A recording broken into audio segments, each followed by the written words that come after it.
You're just hating on it because he's popular. Literally, yes. I understood this point being a good comeback, because of course, popular games have to be questioned if the game really is deserving of the popularity and the praise, and I think it isn't, but well, maybe it is, because let's start off with saying a game with 2 million concurrent players is doing something correct. And by something, I mean a lot, because 2 million is, oh my god, that's a lot. For starters, it's a good idea, the base building and survivor games are always popular, and of course, Pokemon with guns, I guess. So it's kind of like a perfect storm, it's gonna make a popular game. Not this popular though, I would say, but popular still. And what got me hating on this game? Now I saw that it had a gazillion players, I wanted to play it, and I wanted to make a video on it. Now I usually don't get on trendy games on time, but I wanted to make it time on this one. Now what kind of game did I get to play? One of the most monotonous, uninspiring survival games I've ever played. And I was like, 2 million players and 0 fucking ideas. Is this the modern gaming environment? Oh, you didn't get far enough. You didn't get far enough. I did get farther than Aiden Ross did. Huh? He quit at like the first river or something. I don't know if I like this game, bro. Like, what do you do? Huh? Wow, they're trying to say black people can't swim. Yeah, I'm off the shit. Waste of fucking money. One of the biggest W's Aiden Ross has ever had, but I definitely got further than like 50% of the players, because that's how many have gotten past the fucking long-ass tutorial. But without more yapping, let's get to the first point on hating Palworld. And that is the Pokemon themselves. The pals. The pals. I'm not the biggest Pokemon fan. I like the DS games, they're pretty good, but I can agree that the new Pokemon games are fucking ass. And Pokemon fans are breeding a lot of the copium, cause this game got actually past the bare minimum. But guess who else is on copium?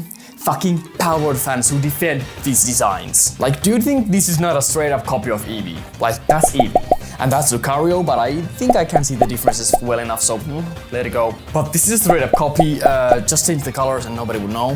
Here they did change the colors, but this is such a carbon copy of Cinderace. There's no saving it. And this penguin is actually not a copy, because water penguin is not a unique idea by the Pokemon team. But this bird is. I mean, I like the colors, they're unique, it's a nice design, and god fucking damn it. But you go on and on, but straight up, I don't give a fuck. You just fucking use Pikachu or something.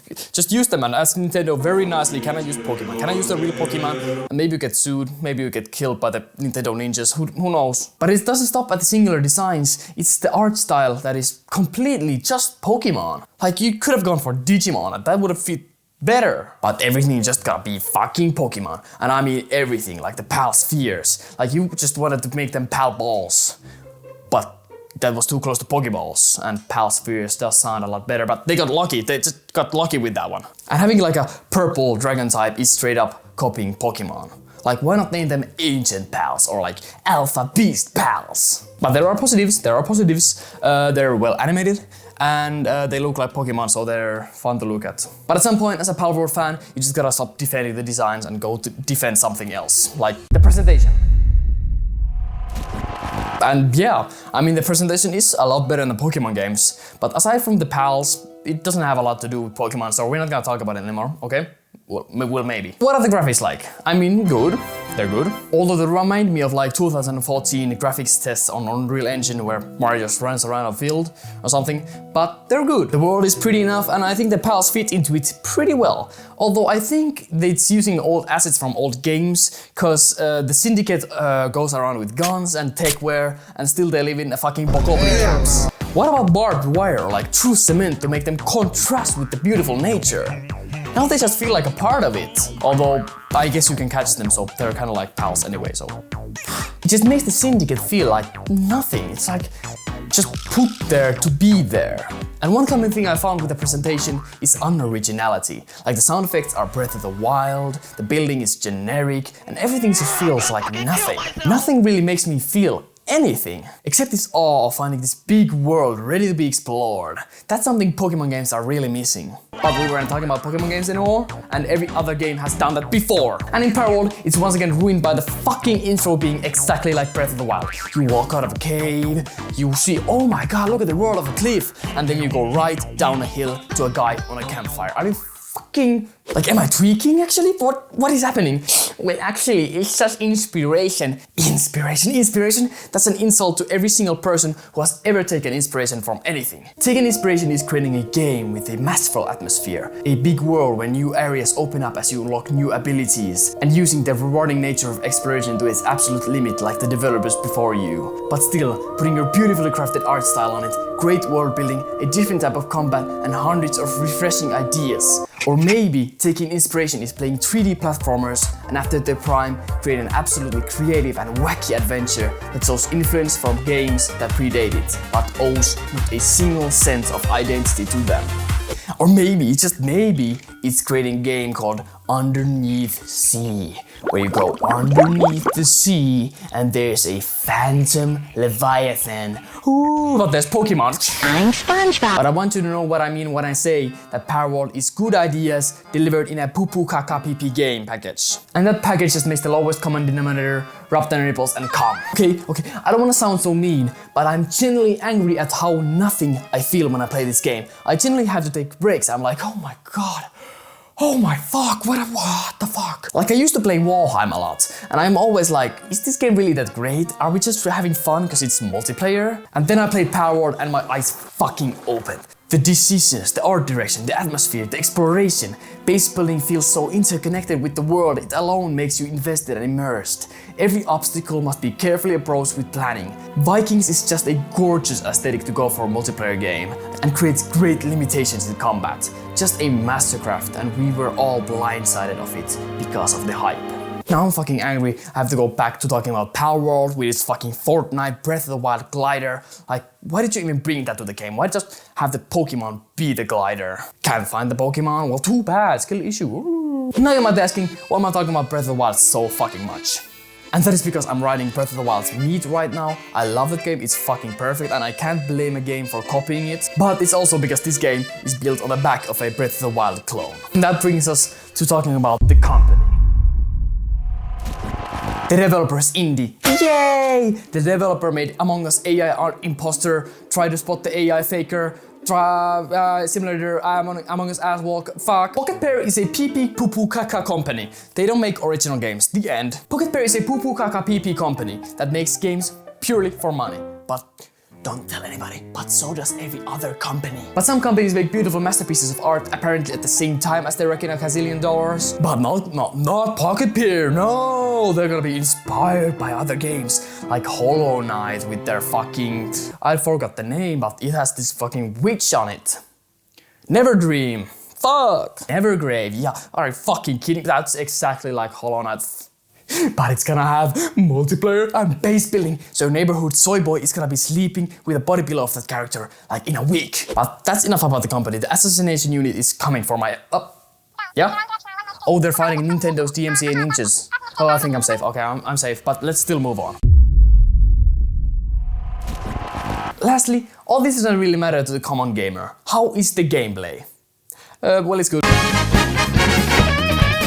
It's good if you never ever played any other open world game ever in your life, and no, Fortnite doesn't count. There's a storm, it really isn't that open because of that. Cause the gameplay is one of the most dick and balls basic shit ever made. You explore, capture creatures, build base, fight boss. You explore more, capture more creatures, build more base, and fight more boss. Then you go to a dungeon where you explore, capture creatures, don't build base, and fight boss. And clip out on the map, I guess. We can beat a level 12 chick.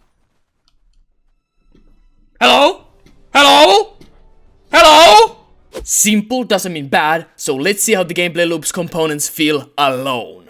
You explore an empty world with little to none places of note. Areas feel empty because, you know, just having pals there isn't really a mind-bending fun. I mean, catching a strong pal is rewarding enough, I guess.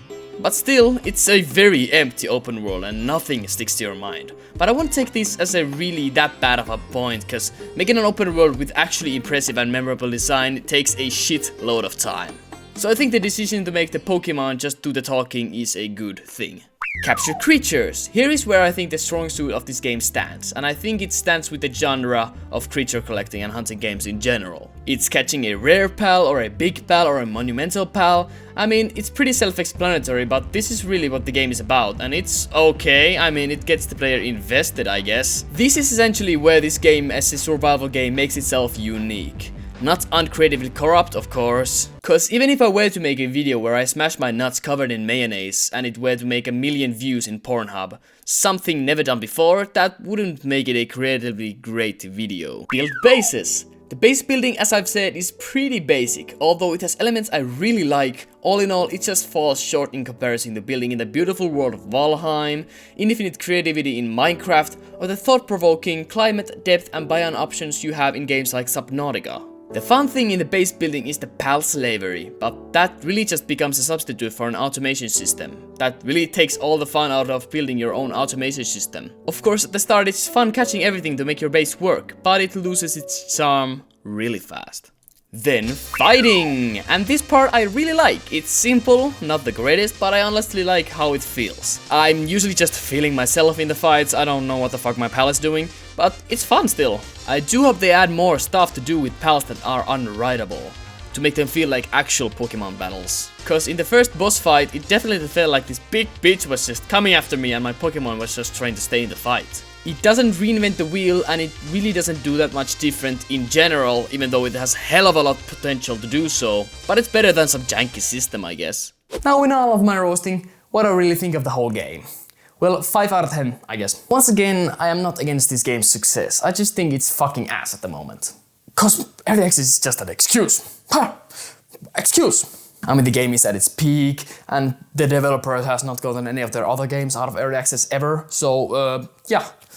I think it's very Sigma skibidi fucking opinion. And why wouldn't our game be judged as what most people play it as? Now, if you like this game, I hope you have a lot of fun playing. But after you're done, play a real fucking game like Terraria or something.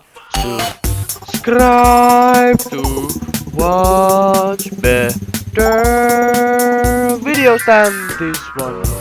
Then follow my twitch.tv/like live. Oh, that was fire!